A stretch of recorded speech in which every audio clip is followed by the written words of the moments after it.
తరంగ శ్రోతలందరికీ అమెరికా సంయుక్త రాష్ట్రాల రాజధాని అయిన వాషింగ్టన్ డీసీ పరిసర ప్రాంతాలలోని నా స్వగృహంలోని భూగృహం నుంచి మీ ముందుకు వస్తున్న ఈ ప్రత్యక్ష కార్యక్రమం మోహన మురళి గానలహరికి స్వాగతం, సుస్వాగతం. ఈనాటి తారీఖు నవంబర్ 22, 2013 సంవత్సరం. ముందుగా వార్తలు చదువుతున్నది ప్రయాగ రామకృష్ణ. సాధారణ మెజారిటీతో బిల్లుని ఆమోదించేందుకు వీలుగా సెనేట్ నియమ నిబంధనలు సవరించాలన్న ప్రతిపాదనను అమెరికా సెనేట్ నిన్న ఆమోదించింది. సెనేట్ అధికార పార్టీ అధ్యక్షులు సెనేటర్ హారీ రీడ్ ఈ సందర్భంగా మాట్లాడుతూ, ఇక మీదట మైనారిటీ పక్షానికి చెందిన అభ్యర్థులు స్వార్థ రాజకీయ ప్రయోజనాల కోసం అభివృద్ది కార్యక్రమాలకు అవరోధాలు, అభ్యంతరాలు సృష్టించలేరని అన్నారు. సెనేట్ మైనారిటీ పక్షం అధ్యక్షులు మిచ్ మెకానెల్ మాట్లాడుతూ, డెమోక్రటిక్ పార్టీ ఏదో ఒక రోజున ప్రతిపక్షంలోకి వెళ్తుందని, అప్పుడు తాము తీసుకున్న ఈ చర్యకు తారే చింతిస్తారని అన్నారు. తరంగా శ్రోతలకు థ్యాంక్స్ గివింగ్ డే శుభాకాంక్షలు. మీ Prayag Ramakrishna.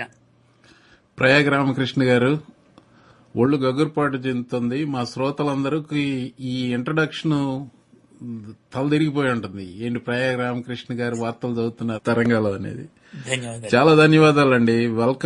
Welcome to Taranga, welcome to America. మా దేశానికి స్వాగతం. మా దేశానికి ఎందుకంటున్నానంటే నేను అమెరికా పౌరుణ్ణండి. థ్యాంక్స్ అండి. మీరు వింటున్నది మోహన మురళి గానలహరి. ఈనాడు నా అతిథి రేడియో లెజెండ్ ప్రయాగ రామకృష్ణ గారు. మీరు చదువుతున్న వార్తలు వింటూ పెరిగాను. అంటే వార్తలు వింటూ అంటే అదే పనిగా అని కాదు. So you are one of the icons I identified my growth with అనమాట. ఎక్కువగా రేడియో వింటూ పెరిగాను. అందుకనే ఈ తరంగా ఈ రకంగా ఆ అభిమానం, రేడియో మీద ఉన్న అభిమానం, దాని మీద ఉన్న ఆకర్షణ అనటానికి కాదు, అదొక ప్యాషన్. ఆ ప్యాషన్ వల్ల ఈ రేడియో అవతరించింది. ఈ రేడియోలోకి మీరు వచ్చి చేస్తున్నందుకు మరింత ఆనందంగా ఉంది నాకు. మరొకసారి స్వాగతం. మీరు ఇంతకుముందు ఒకసారి తొర్లపాటి నాగభూషణరావు గారితో చేశారు. మీరు తరంగాకి కొత్త కాదు, తరంగా శ్రోతలని మీరు ఇంతకుముందు మీరు మీ గొంతు విన్నారు తరంగాలో. కానీ నా కార్యక్రమానికి మొట్టమొదటిసారి వస్తున్నారు. Welcome again. చెప్పండి, మీరు ప్రస్తుతం ఏం చేస్తున్నారు? ఆల్ ఇండియా రేడియోలోనే లేరు కదా అప్పుడు? లేదండి, నేను ఆల్ ఇండియా రేడియోలో దాదాపు 33 ఏళ్లు పనిచేశాను. 2009లో నేను వాలంటరీ రిటైర్మెంట్ తీసుకుని తిరుపతి వెంకటేశ్వర భక్తి ఛానల్ వైస్ ప్రెసిడెంట్ గా వెళ్లాను.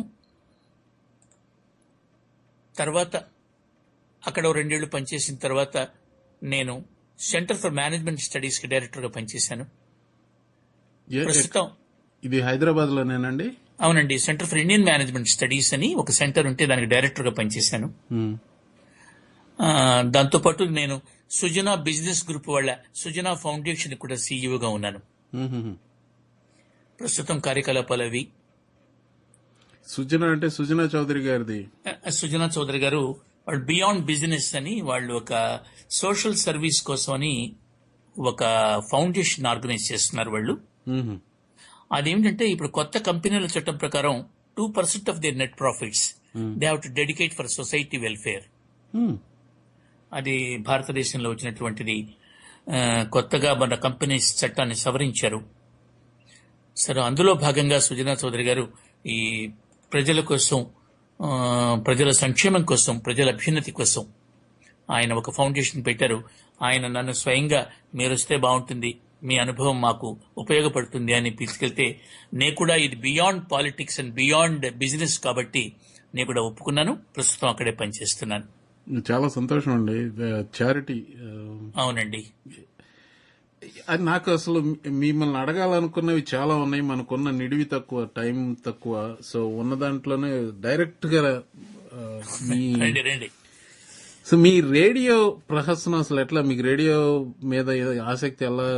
అంటే మీ తరంలో గాని, కొంచెం మా తరంలో గాని పెద్ద పెద్ద ఆప్షన్స్ అంటూ లేవు అప్పట్లో యువతకి. నాకు ఇదే కావాలి, నేను ఇదే దారిలో వెళ్తాను అనుకుని వెళ్లి అదే పంధాలో వెళ్లిన వాళ్ళు, రాణించిన వాళ్ళు చాలా తక్కువ. ఏదో ఒక ప్రభుత్వ ఉద్యోగిగా గుమస్తాగానో లేకపోతే బడిపంతులుగానో ఇలాంటివన్నీ ఆస్పిరేషన్స్ అంతకు మించి ఎక్కువ లేని తరం అది. ఆ తరంలో మీరు రేడియో ఎలా ఎంచుకున్నారు, ఎలా వెళ్ళగలిగారు? నిజమేనండి.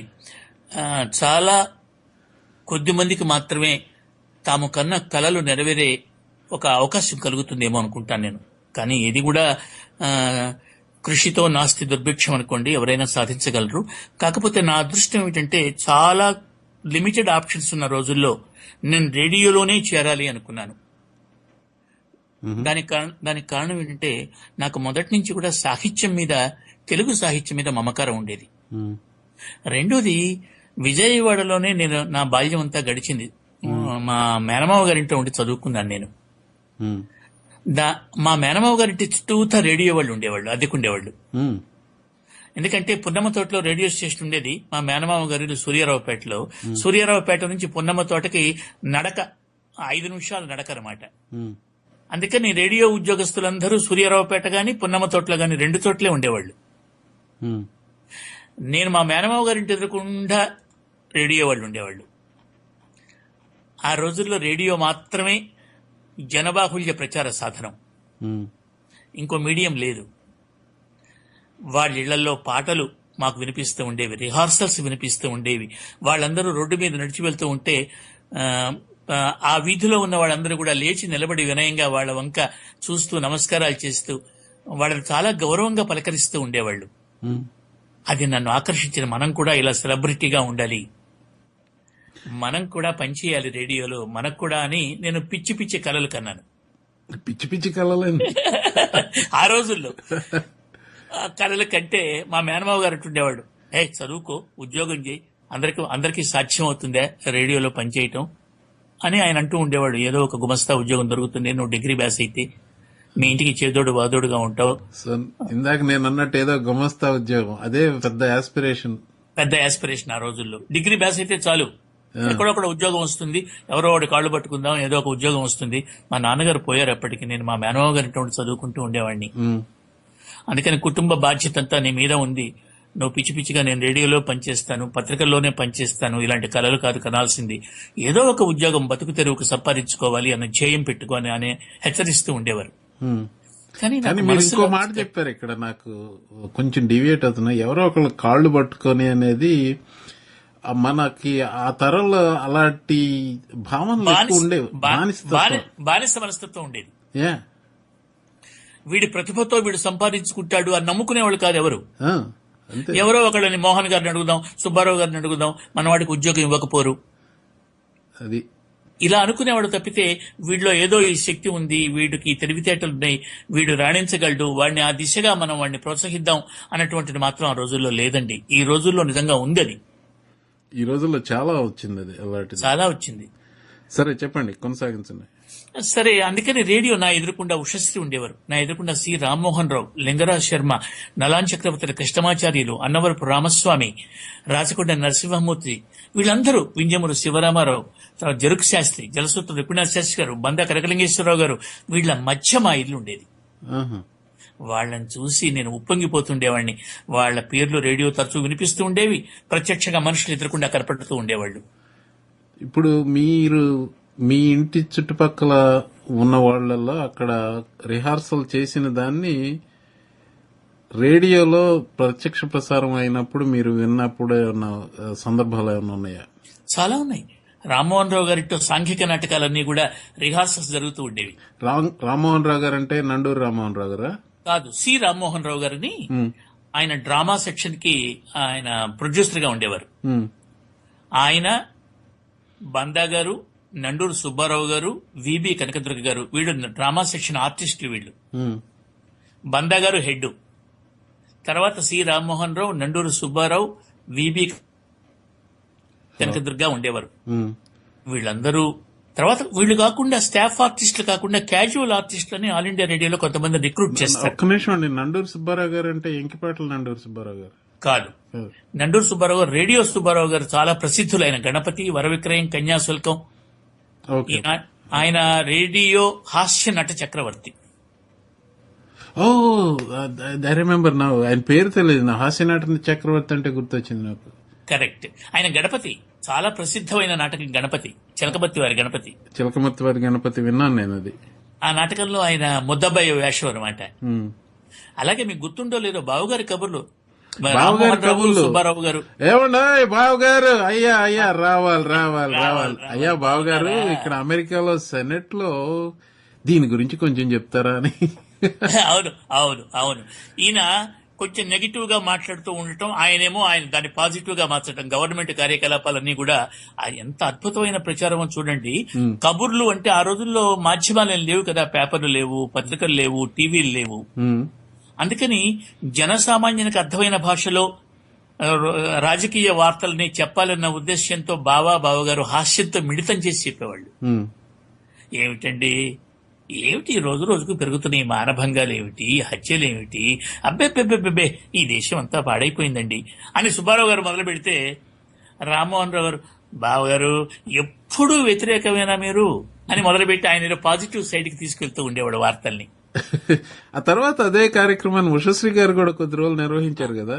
కొన్నాళ్ల పాటు ఉషశ్రీ కూడా నిర్వహించాడు. ఆ. ఇలా వీళ్ల మధ్య పెరగడంతో నాకు బలమైన కోరిక రేడియోలో పనిచేయాలని కలిగిందండి. భగవంతుడు నాకు అనుకూలించాడు. నేను రకరకాల ఉద్యోగాలకు ప్రయత్నిస్తున్నప్పుడు నేను పేపర్లో అడ్వర్టైజ్మెంట్ చూసి అప్లై చేస్తే అప్పుడు నేను కూడా మొట్టమొదట నేను I join as the program announcer. Um. మేము 20 మందిని ఒకేసారి అప్పుడు వివిధ భారతి వాణిజ్య ప్రసార విభాగాలు విజయవాడ, హైదరాబాద్ లో ప్రారంభించిన రోజుల్లో 1973-74. మీకు గుర్తుందా మొట్టమొదటి మీరు చేసిన అనౌన్స్మెంట్? గుర్తుండాలి బాగా. ఇదేనండి, మమ్మల్ని ట్రైనింగ్ చేశారు institute of mass media and communications లో వాయిస్ కల్చర్ మీద ట్రైనింగ్ ఇచ్చారు మాకు. ఇప్పటి వాడికి చాలా మందికి నేను అనకూడదు కానివ్వండి, చాలా మందికి వాక్యం ఎలా చదవాలి, వాక్యం ఎక్కడ ఆపాలి, ఎక్కడ విరామం తీసుకోవాలి, అల్పాక్షరాలు, మహాక్షరాలు, ప్రాణాక్షరాలు వీటికి ఎంత ఊపిరిపోయాలి అన్నది తెలియదు చాలా మందికి. మాకు అక్కడ చాలా పద్ధతిలో ఒక ట్రైనింగ్ ఇచ్చారు మాకు వాయిస్ కల్చర్ మీద. వార్తలు ఎలా చదవాలి, కథ ఎలా చదవాలి, రూపకం అంటే ఏమిటి, నాటకం అంటే ఏమిటి, రకరకాల ప్రక్రియల మీద మేము శిక్షణ పొందాం. అది అంటే మీకు నేను అడిగింది ఆ మొట్టమొదటి అనౌన్స్మెంట్ మీరు ఇచ్చింది గుర్తుందా? అదే ఆకాశవాణి హైదరాబాద్ కేంద్రం, వివిధ భారతి వాణిజ్య ప్రసార విభాగం, శ్రోతలు కోరిన పాటలు, జనరంజని. సో మీరు మొట్టమొదట ఏ పాట ప్రసారం చేశారండి జనరంజని? నాకు చాలా ఇష్టమైన పాటతోనే మొదలు పెట్టానండి నేను. మనసున మనసే బ్రతుకున్న బ్రతుకై తోడొకరుండిన అదే భాగ్యము అదే స్వర్గము. అద్భుతం. శ్రీశ్రీ గారి రచన. చాలా అద్భుతమైన పాట అండి. చెప్పండి. అలాగే మీరు రావు బాలసరస్వతి గారి పాట లలిత గీతాల్లో చాలా అద్భుతమైన పాట ఉంటుంది. అది నాకు చాలా ఇష్టమైన పాట. ఆ పాట యగాదిగా చూసి లెక్కలేని ఊహలలో చిక్కుకుంది ప్రేయసి. ఒకే ఒక్కసారి యగాదిగా చూసి లెక్కలేని ఊహలతో చిక్కుకుంది ప్రేయసి. ఈ ప్రేయసి అదే పాటనా? అదే పాట అండి. అబ్బా. ఈ పాటలతో నేను నా ఉద్యోగ జీవితాన్ని ప్రారంభించాను. చాలా మంది, ఇందాక చెప్పాను ఏమండి, ఎంతమంది పెద్దలతో కలిసి పనిచేశాను, నా పూర్వజన్మ సుకృతం, నాకు ఈ రోజు 4 మొక్కలు వచ్చినాయన్నా, భాష మీద సాధికారికత కలిగిందన్నా, నేను భర్తృహరి చెప్పినట్టుగా పండితుల సన్నిధి నుంచక బోధశాలినై ఉత్తములైన వారి నుంచి ఏం చేయాలో తెలుసుకున్నాను. అధముల నుంచి కూడా ఒక పాఠం నేర్చుకున్నాను, ఏం చెయ్యకూడదో నేర్చుకున్నాను. రామకృష్ణ గారు, కొనసాగించండి మీ రేడియో, అంటే రేడియోలో మీరు మొట్టమొదటి రోజుల గురించి చెప్తున్నారు. రేడియోలో చేరానండి.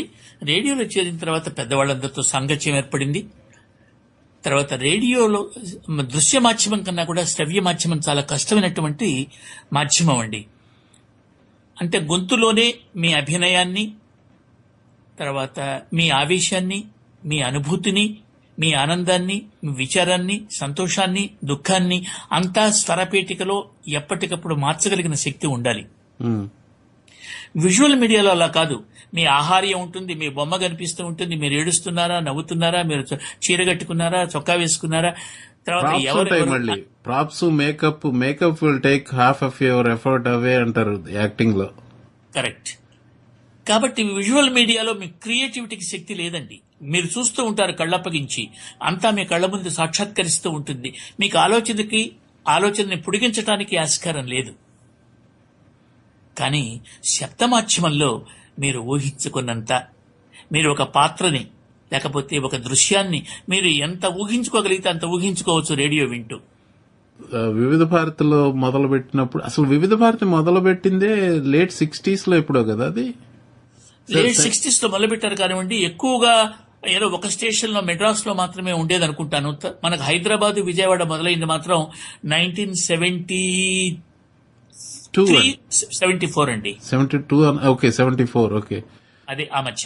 నాకు రమారమి జయాంధ్ర మూవ్మెంట్ టైంలో వచ్చినట్టు గుర్తుంది నాకు అది. కరెక్ట్. అప్పుడు హోటల్ మమతా వారి సమయం విజయవాడలో 9 గంటలు. అప్పుడు ఇంకా ఒక అరగంట ఉండేది జనరంజన్. అయ్యో ఇంకా అరగంటలో అయిపోతుంది. ఎంత సరిగ్గా గుర్తులేదు. 8:30కు మొదలుపెట్టి 9:30కి అయ్యేది అనుకుంటా. అవునండి, అయ్యో గంట సేపు అండి. అందులో హోటల్ మమతా వారి సమయం వచ్చేది పొద్దున 9 గంటలకి రెగ్యులర్ గా వచ్చేది.